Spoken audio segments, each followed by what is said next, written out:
dressed up. They've got their little bow ties. Oh, they're today. ready for the red carpet. Right. Congratulations, these are the actual guys. puppets from the movie.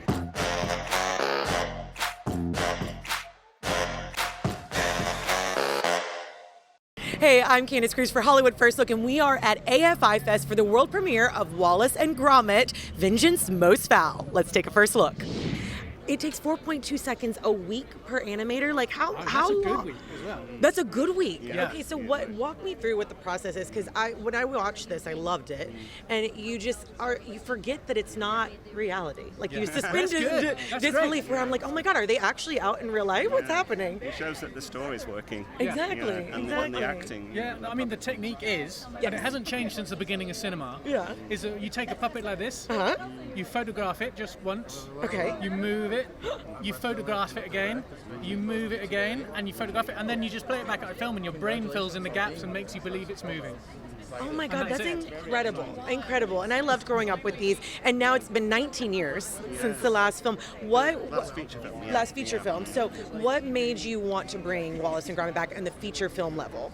Well, it all depends on the idea, really. The idea is central, and so you always, even though this idea did occur way back, while making Curse of the Rear of it, the idea of Wallace designing a robot gnome that could help Gromit with the garden chores.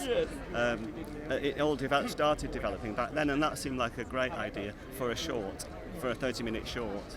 And then it was kind of lacking at any kind of. There needed to be something a bit more sinister and motivated behind the gnomes, and rather than just going wrong as usual.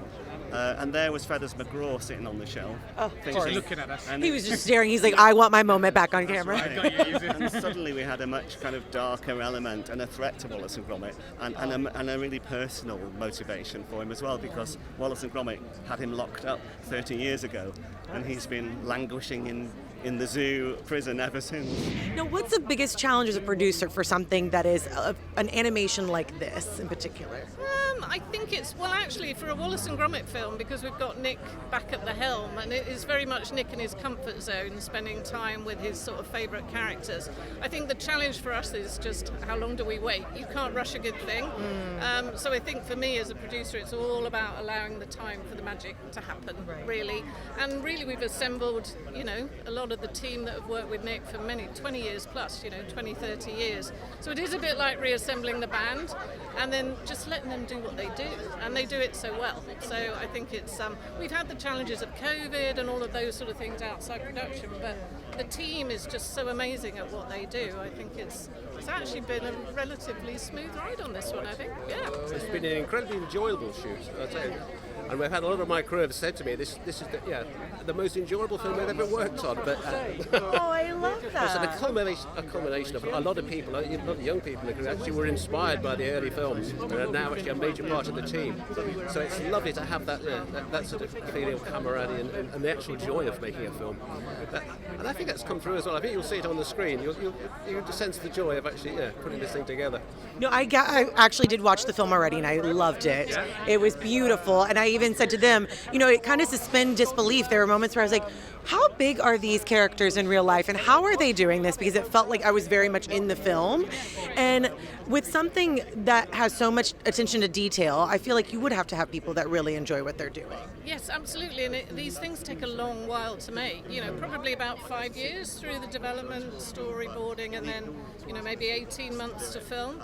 So I think that it's the stamina required. I think that's the biggest challenge, is just how do we keep everybody healthy and on track and just keep them going, because it's a long old process.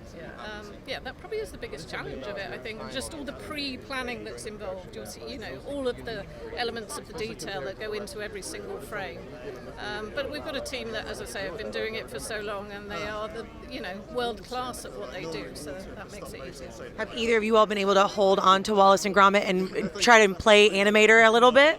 Well, actually, Have you actually tried it? Absolutely, yeah. You have? They keep telling me off, but any chance I get when I'm lighting a scene there, I'll just move them through, a bit of the just to check out where they're walking in and out the shadows, and I see it. Snuck a few shots in. I don't think they've actually used any of my animation. I don't think they ever will do. But You never know, they might be in there. You might watch and be like, oh, they used my shot. Thank goodness. But I was just talking to your fellow producers and asked what the biggest challenge is for you all, especially with a film that takes this long of time time and diligence and patience with our stars. What is that like for you guys? I think the biggest challenge is the time that you have to kind of keep a whole team of people focused for that long. It's like, it is a real challenge and kind of keeping everyone kind of engaged a bit. But we were so lucky, the crew were so kind of engaged with what Nick and Merlin wanted to do that it made it really easy to make this film. It's a real joy to do. Absolutely. And what's your favorite Easter egg you have coming into this film for yourself? And then I know you have to wrap up. My favourite Easter egg? Well, having Feathers back. It's not really an Easter egg, but it's just amazing to see him back on the screen. I heard he was on the shelf just waiting to get back in there. He was chomping at the bit. Exactly. Saw him a little bit at the end of Chicken Run, and now we've got the whole deal this time, so it's great.